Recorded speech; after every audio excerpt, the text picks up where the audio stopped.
नमस्कार, नक्षत्र दुनिया चैनल में आप सभी का हार्दिक स्वागत है। मित्रों, आज के वीडियो में हम बात करेंगे केतु से संबंधित कुछ खास ज्योतिषी सूत्रों की। केतु से संबंधित गोपनीय बातों पर चर्चा करेंगे, जिनकी चर्चा आम तरीके से आम रूप में आपको देखने को नहीं मिलेगी, उन पर चर्चा करेंगे। और केतु कब आपको शुभ परिणाम देगा या नहीं देगा, दोनों ही परिस्थितियों पर हम चर्चा करेंगे। केतु के शुभ और अशुभ परिणामों को जानेंगे। इसके अलावा केतु किन ग्रहों के साथ युति बनाकर किस तरीके का प्रभाव जीवन काल में उत्पन्न करता है, यदि केतु आपके लिए शुभ प्रभावकारी हो तो किस प्रकार के उपाय करके और अधिक आप इसे प्रभावपूर्ण बना सकते हैं, इस पर चर्चा करेंगे। और इसके अलावा ये यदि आपकी कुंडली के अंदर अशुभ फल दे रहा हो तो किन उपायों को करके आप इससे संबंधित दिक्कतों या परेशानियों में कमी ला सकते हैं, इन सारी बातों की चर्चा आज के वीडियो में हम करने वाले हैं। यदि आप चैनल पर नए हैं तो चैनल को सब्सक्राइब अवश्य करें, वीडियो ज्ञानवर्धक लगे तो लाइक भी करें। आइए शुरू करते हैं। मित्रों, आइए सबसे पहले हम बात करते हैं केतु के विषय में। केतु को थोड़ा समझते हैं, इसके बाद इससे संबंधित सूत्र और गहन बातों पर चर्चा करेंगे। देखिए, केतु की यदि हम बात करें तो सामान्य दृष्टि से केतु जो है वो केतु को मोक्ष का कारक ग्रह माना गया है। यदि अन्य ग्रह जैसे कि भाग्येश और गुरु ग्रह कुंडली में शुभ हो और केतु ग्रह स्वगृही मित्र ग्रही उच्च राशि का होकर बैठा हुआ हो, 12वें भाव से केतु का संबंध बन रहा हो, तो ऐसी परिस्थिति में केतु को मोक्ष का कारक ग्रह माना जा सकता है। इसके अलावा केतु अध्यात्म का कारक भी है। केतु शुभ हो कुंडली के अंदर तो आध्यात्मिक चीज़ों में जातक या जातिका की रुचियाँ रहती हैं। हालांकि मानसिक उतार चढ़ाव बना रहता है, लेकिन रहस्यात्मक चीज़ों की तरफ जातक का झुकाव रहता है। तंत्र मंत्र यंत्र ज्योतिष इत्यादि क्षेत्रों में जातक का झुकाव रह सकता है। इसके अलावा केतु यदि अच्छा है तो जातक के अपने नाना के साथ अच्छे संबंध रहेंगे। इसके अलावा जातक के अपने अपनी परदादा के साथ और दादी के साथ भी केतु अच्छा होने के कारण उनके साथ संबंध मधुर बने रहते हैं। यदि मान लीजिए कि केतु ग्रह खराब हो जाए किसी जातक की कुंडली के अंदर, तो केतु से क्या होगा फिर कहीं ना कहीं जातक व्यर्थ में भटकने वाला, ठीक है, और कह सकते हैं कि व्यर्थ की चीज़ों में विश्वास करने वाला। केतु को अलगाव का कारक भी माना गया है। यदि केतु नकारात्मक हो कुंडली के अंदर तो अलगाववादी प्रवृत्ति को बढ़ाता है।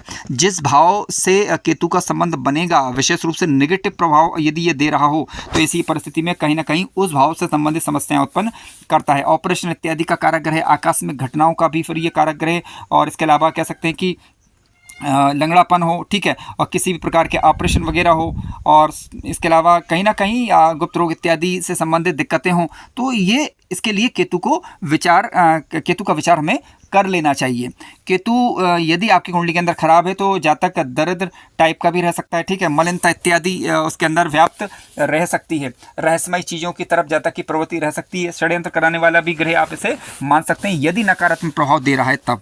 लेकिन मान लीजिए शुभ हो रहा है तो ऐसी परिस्थिति में जातक कोई अच्छे प्रभाव देगा। इसकी चर्चा अभी हम आगे करने वाले हैं। सबसे पहले आप ध्यान रखें कि केतु किस राशि में बैठा हुआ है। देखिए, केतु ग्रह धनु राशि में उच्च राशि का माना जाता है। इसके अलावा मीन राशि को ये अपनी स्वग्रही राशि मानता है, खुद की राशि मानकर चलता है, बशर्ते कि यहाँ पर आप कुंडली में देखिए गुरु की स्थिति अच्छी होगी, तभी आप शुभ प्रभाव की उम्मीद यहाँ पर कर सकते हैं। और इसके अलावा यदि सिंह राशि की बात करें तो सिंह राशि में भी सामान्य दृष्टि से ठीक ही फल देगा। इसके अलावा तुला राशि में भी केतु के सामान्यतः अच्छे फल देखने को मिलते हैं, क्योंकि तुलनात्मक रूप से देखा जाए तो तुला राशि में भी केतु के सामान्यतः अच्छे फल ही देखे जा सकते हैं। वृश्चिक राशि के अंदर यदि केतु ग्रह बैठा तो वृश्चिक राशि के अंदर भी केतु के सामान्यतः सुप्रभाव ही दिखाई देंगे। लेकिन मान लीजिए किसी जातक की कुंडली के अंदर केतु ग्रह जो है वो वृषभ राशि का होकर बैठा हुआ है या फिर मिथुन राशि का होकर बैठा हुआ, तो क्योंकि इनमें जो है केतु ग्रह नीच अवस्था के माने जाते हैं और सामान्य दृष्टि से फिर ये ठीक फल नहीं देते। मित्रों, आइए अब बात करते हैं कि केतु ग्रह किन ग्रहों के साथ अच्छा फल देते हैं और किन ग्रहों के साथ अच्छा फल नहीं देते। इसके बाद हम भावों पर विचार करेंगे और कुछ तथ्यात्मक जानकारियों को भी जानेंगे।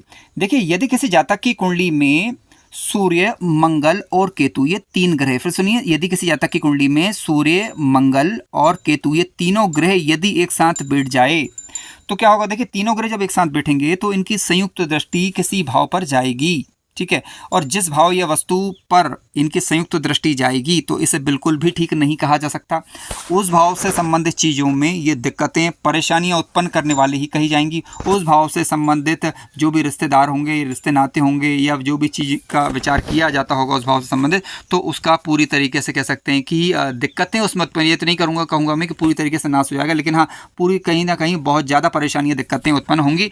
यदि उस भाव का स्वामी ग्रह मजबूत होगा तब तो ठीक, अन्यथा आपको फिर केतु, मंगल और सूर्य की जब भी कभी अंतर्दशा दशा आए तो उपाय करने की आवश्यकता पड़ेगी। ध्यान दीजिए, अगर केतु, मंगल और सूर्य यदि तीनों एक साथ बैठ गए तो जिस भाव पर इनका दृष्टि प्रभाव जाएगा उसे बिल्कुल भी ठीक नहीं कहा जा सकता। ये पहला आज का बिंदु हुआ। अगले बिंदु पर चर्चा कर लेते हैं। यदि किसी जाति की कुंडली में केतु ग्रह किसी भी स्वग्रही ग्रह के साथ यदि बैठ जाए, किसी भी स्वग्रही ग्रह के साथ बैठ जाए, विशेष रूप से यदि वह सुबह कुंडली के अंदर, तो ये स्थिति फिर लाभदायक मानी जाएगी। जैसे कि मान लीजिए कि केतु ग्रह जो है वो बैठ गए हैं गुरु ग्रह के साथ, लेकिन ये ध्यान रखना है आपको कि गुरु के साथ यहाँ पर अन्य ग्रह नहीं होना चाहिए, ठीक है। गुरु केतु यदि साथ में बैठेंगे तो गुरु चांडाल योग बनेगा, तो निश्चित रूप से उसके कहीं ना कहीं दुष्प्रभाव देखने को मिलेंगे। लेकिन हाँ, क्योंकि अब स्वगृही गुरु के साथ केतु यहाँ पर बैठे हुए हैं, ध्यान रखिएगा, तो स्वगृही किसी भी भाव के अंदर स्वगृही ग्रह के साथ यदि केतु बैठेंगे तो अच्छा प्रभाव ये देते हैं सामान्यतः। अब गुरु की यदि हम बात करें तो कहीं ना कहीं जातक के अंदर आध्यात्मिकता की प्रवृत्ति बढ़ेगी, अध्यात्म बल उसका जागृत होगा। यदि भाग्येश मजबूत हुआ कुंडली के अंदर तो निश्चित रूप से धार्मिक क्षेत्रों में जातक को ये स्थिति फिर सफलता प्रदान करने वाली ही मानी जाएगी। यानी केतु और गुरु की युति को आप अच्छा मान सकते हैं, बशर्ते कि कोई भी ग्रह कम से कम यहाँ पर नीच अवस्था का जो है वो नहीं होना चाहिए। अब इसके अलावा मान लीजिए कि कोई ग्रह कुंडली के अंदर आपका योग कारक ग्रह बन रहा है, ठीक है, कोई भी ग्रह हो, विशेष रूप से धनेश हो और या लावेश हो, लेकिन धनेश और लावेश जो है वो स्वगृही होने चाहिए। लेकिन उदाहरण में यहाँ पर केवल धनेश का ले रहा हूँ, ठीक है, आपके लावेश भी हो सकते हैं।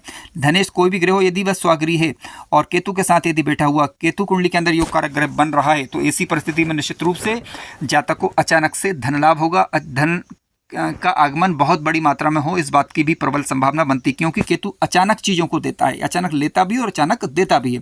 केतु के साथ यदि धनेश शुभ स्थिति के अंदर यदि बैठे हुए हैं, धन भाव या लाभ भाव से उसका संबंध बन रहा है, तो निश्चित रूप से कहीं ना कहीं जातक आकस्मिक रूप से धन प्राप्त करता है।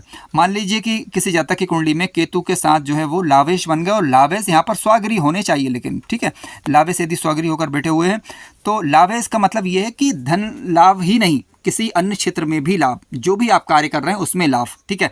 लावेश के साथ यदि केतु बैठे हुए हैं, लावेश यदि स्वगृही हो गए और शुभ ग्रहों के प्रभाव में यहाँ पर आ जाते हैं दोनों ग्रह, तो कहीं ना कहीं आपको आपके मान सम्मान में बढ़ोतरी करने वाली ये स्थिति रहेगी। विशेष रूप से केतु और लावेश का संबंध एकादश भाव से बन जाए, तब की हम बात कर रहे हैं। अब ये हो सकता है किसी जातक की कुंडली के अंदर केतु और लावेश जो है छठे भाव के अंदर, आठवें भाव के अंदर या 12वें भाव के अंदर चले गए और फिर आप ये उम्मीद कर लें कि आपको अचानक से धन लाभ हो सकता है, तो इस बात में मुगालते में ना रहें, ठीक है। तो इस बात को इस तरीके से समझें कि मान लीजिए लावेश अष्टम भाव के अंदर चला गया है, तो अब ये छठे भाव के अंदर चला गया तो ये लाभ भंग योग बना, ठीक है, तो अचानक धन हानि की तरफ ये संकेत करता है। अब ऐसी परिस्थिति में केतु और लाभ साथ में बैठे तो अचानक बहुत बड़ी हानि भी हो सकती है, तो इस बात से आपको अलर्ट रहना चाहिए। लेकिन अगर ये युति शुभ भाव के अंदर बन रही है, पंचम भाव के अंदर बन रही है, लाभ भाव के अंदर बन रही है, नवे भाव के अंदर बन रही है, धन भाव के अंदर बन रही है, शुभ मानी जाएगी और आकस्मिक रूप से धन लाभ कराती है। लेकिन उसके विपरीत यदि छठवें, आठवें या 12वें भाव के अंदर बन जाए तो आकस्मिक रूप से धन हानि भी ये करा सकती है, ठीक है। यही बात मैं यहाँ पर समझाने का प्रयास कर रहा हूँ।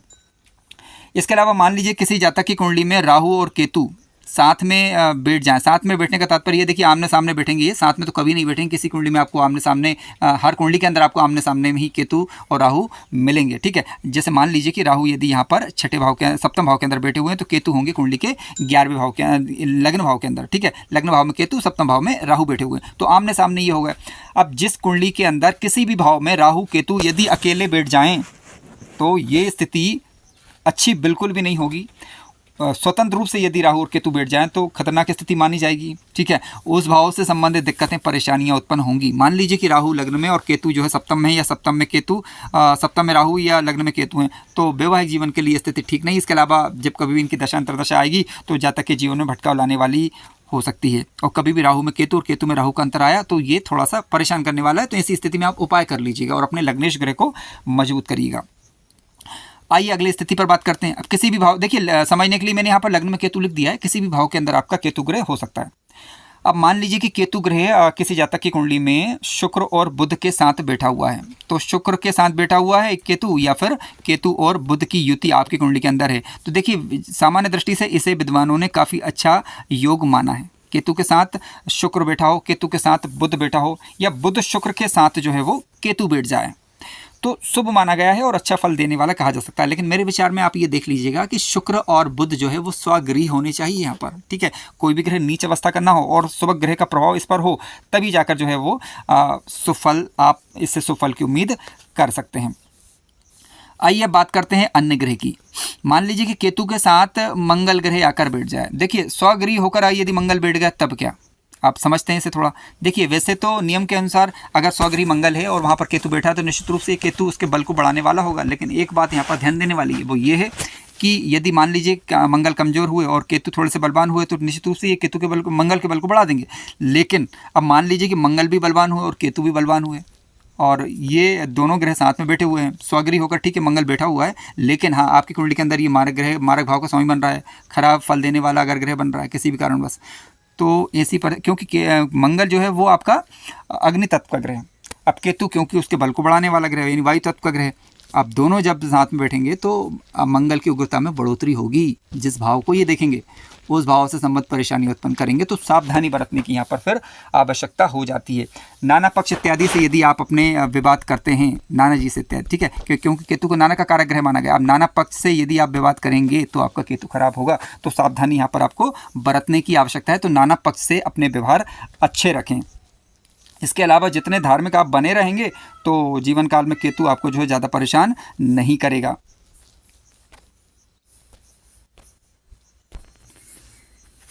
मित्रों आइए अन्य बातों को समझते हैं। देखिए केतु ग्रह अच्छा फल देगा या बुरा फल देगा ये इस बात पर भी निर्भर करता है कि हम किस प्रकार का अपना व्यवहार रख रहे हैं। यदि कुछ बातों पर अगर विचार यदि आप कर लें तो निश्चित रूप से केतु को शुभ किया जा सकता है। देखिए केतु के लिए ज़रूरी ये है कि आप आध्यात्मिक बने रहें। आध्यात्मिक रहेंगे तो निश्चित रूप से केतु जो है अच्छा फल देगा, और अच्छा फल, यदि केतु अच्छा नहीं भी तब भी बुरा फल ज़्यादा नहीं दे पाएगा। अपनी बातों पर कायम रहें। जो बात आपने बोल दी है, ठीक है, यदि आपने जो बोला है उस बात को समय पर पूरा करने का प्रयास करें। झूठ बोलने से बचें। यदि ज़्यादा झूठ बोलेंगे तो केतु बुरा फल देगा। लिख के रख लीजिए इस चीज़ को, केतु नकारात्मक फल करेगा यदि आप अपनी बातों से बार बार पलटते हैं, बार बार झूठ बोल रहे हैं। अनजाने में गलती हुई अगर हो जाती है तो ईश्वर उसे माफ़ करते हैं, आप समझते हैं, ठीक है। लेकिन जानबूझकर यदि व्यक्ति अपराध कर रहा है, जानबूझकर अपनी बातों से पलट रहा है, बार बार झूठ बोल रहा है, तो निश्चित रूप से केतु खराब होगा। और इसके अलावा कुल मिला के कहने का तात्पर्य है कि केतु यदि को अच्छा रखना है तो अपनी बात पर आपको कायम रहना पड़ेगा। हृदय से सात्विक रहना होगा। दूसरों का अच्छा ही आपको विचार करना पड़ेगा, तब आपके केतु आपकी कुंडली के अंदर निश्चित रूप से अच्छा प्रभाव देता है। केतु का संबंध यदि कुंडली के छठे भाव से हो जाए, आठवें भाव से हो जाए तो इसे ठीक मैं नहीं मानूंगा। हालांकि दूसरे भाव में और आठवें भाव में केतु ग्रह जो अति विशिष्ट कारक ग्रह होते हैं, लेकिन देखिए छठे भाव से केतु का संबंध यदि बन रहा है, दृष्टि प्रभाव की यहाँ पर अब बात की जा रही है। केतु खुद उपस्थित है उसकी मैं बात नहीं कर रहा हूँ। मान लीजिए केतु की दृष्टि आपकी कुंडली के छठे भाव पर पड़ रही है कहीं से भी, मान लीजिए दूसरे भाव में केतु बैठा है तो पंचम दृष्टि जो है वो छठे भाव पर जाएगी। अब यहाँ पर देखिए केतु यदि कुंडली के अंदर योग कारक यदि नहीं बन रहा है तो क्या होगा, आकस्मिक रूप से बीमारियां होंगी जो पता ही नहीं चलेगा कि कई बार कि हो क्या रहा है, इलाज करा करा के व्यक्ति परेशान। इसके अलावा अष्टम भाव से भी केतु का संबंध बन रहा है तब भी इसी प्रकार की सामान्यतः दिक्कतें आती हैं। तो कहीं ना कहीं ये स्वास्थ्य संबंधी दिक्कतें दे सकता है यदि अकारक हुआ तब की हम बात कर रहे हैं। यदि मान लीजिए छठे भाव पर शुभ ग्रहों का प्रभाव आ जाए तो इस प्रकार की कोई ज़्यादा दिक्कतें नहीं होती, तो चिंता करने की आवश्यकता नहीं है। केतु का संबंध कुंडली के 12वें भाव से हो जाता है तो देखिए केतु का संबंध सामान्य दृष्टि से देखा जाए तो केतु का संबंध 12वें भाव से होता है तो मोक्ष का कारण कई लोग इसे मान लेते हैं। देखिए 12वें घर से केतु का संबंध हो या 12वें घर में केतु बैठ जाए तो मेरे विचार में केतु एकांत देता है यहाँ पर, ठीक है। अब मोक्ष कब देगा ये डिपेंड करेगा ना कि लग्न लग्नेश किस स्थिति में है, इसके अलावा भाग्येश मजबूत है कि नहीं है और गुरु की स्थिति क्या है। मान लीजिए गुरु खराब है और भाग्येश की स्थिति खराब ठीक नहीं है और 12वें भाव से यदि गुरु केतु का संबंध बन रहा है तो आप ये नहीं कह सकते कि केतु आपको मोक्ष प्रदान कर देगा, ठीक है। एकांत को बढ़ा देगा, कोई ना कोई इस प्रकार का एक टेंशन दे देगा दिमाग के अंदर कि आप साधारण रूप से दूसरे लोगों से बात करनी पसंद नहीं करेंगे। अब देखिए दूसरा पहलू उसका ये भी है, मान लीजिए केतु 12वें घर में और कई लोगों का व्यवहार मान लीजिए इसके हट के आ रहा है तो आप ये देखिएगा कि केतु के पास बल की कमी आप देखेंगे और भाग्येश कुंडली के अंदर मजबूत होगा या गुरु कुंडली के अंदर मजबूत होगा या फिर केतु पर अच्छे ग्रहों का प्रभाव होगा। तो ऐसी परिस्थिति में जातक जो है फिर ज़्यादा एकांतवादी नहीं होगा। लेकिन यदि मान लीजिए केतु मजबूत हो जाए और अन्य शुभ ग्रह कमजोर पड़ जाएँ तो कहीं ना कहीं एकांत की तरफ जातक का झुकाव ये करा देता है।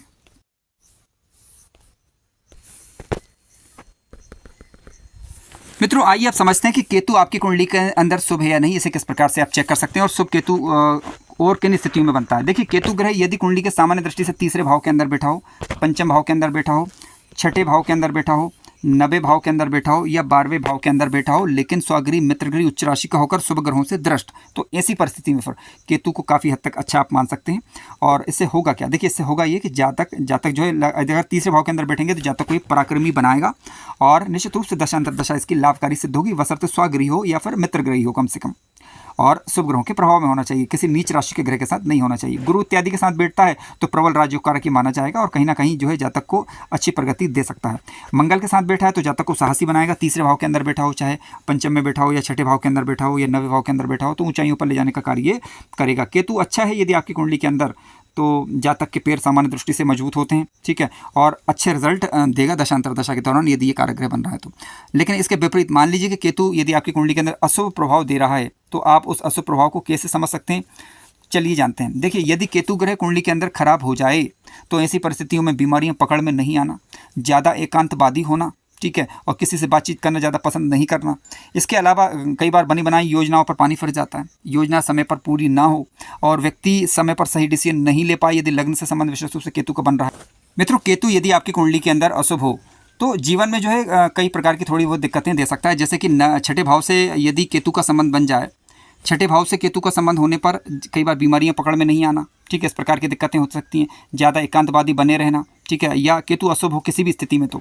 और इसके अलावा जातक को अपने मामा पक्ष या नाना पक्ष का कोई ज़्यादा विशेष शुभ लाभ नहीं होता, कोई विशेष सुख वहाँ का प्राप्त नहीं होता। केतु मंगल ग्रह के साथ बैठा हो लेकिन यदि नीच का मंगल हो तो ठीक है, ये स्थिति फिर ठीक नहीं है। पंचम भाव से केतु का संबंध बन जाए तब भी केतु ये स्थिति ठीक नहीं मानी जाएगी। विशेष रूप से दृष्टि प्रभाव पंचम भाव पर यदि केतु दिखा रहा है और नीच राशि वाली दृष्टि दिखा रहा है, तब की मैं बात कर रहा हूँ यहाँ पर, तो ऐसी स्थिति में जो है कहीं ना कहीं संतान से संबंधित समस्या या संतान होने में समस्या, इस प्रकार की परिस्थितियाँ ये उत्पन्न कर सकता है। अब यहाँ पर देखिए कुछ बातें, कुछ उपाय आप कर सकते हैं यदि केतु आपकी कुंडली के अंदर शुभ ना हो तो। केतु यदि आपकी कुंडली के अंदर शुभ नहीं है तो ऐसी परिस्थिति में उपाय के तौर पर आप भगवान श्री गणेश की आराधना किसी भी रूप में करें, केसर युक्त चंदन का तिलक लगाएं, अपने पूर्वजों के नाम का भोग लगाएं अमावस्या को विशेष रूप से। इसके अलावा कुल देवी देवता की पूजा करें तो केतु अच्छा होने लगता है इससे। इसके अलावा केतु को ठीक करने के लिए आप भगवान श्री हनुमान जी के मंदिर में जाएं, वहाँ पर झंडा इत्यादि लगाएं, प्रसाद वगैरह चढ़ाएं, तब भी केतु जो है शुभ प्रभाव देने लगेगा। गूगल धूप आप अपने घर में कर सकते हैं तो केतु के शुभ प्रभाव देखने को मिल सकते हैं विशेष रूप से दशांतर दशा के दौरान। मित्रों, कार्यक्रम ज्ञानवर्धक लगा हो तो लाइक करें, चैनल पर नए हों तो सब्सक्राइब भी करें। धन्यवाद।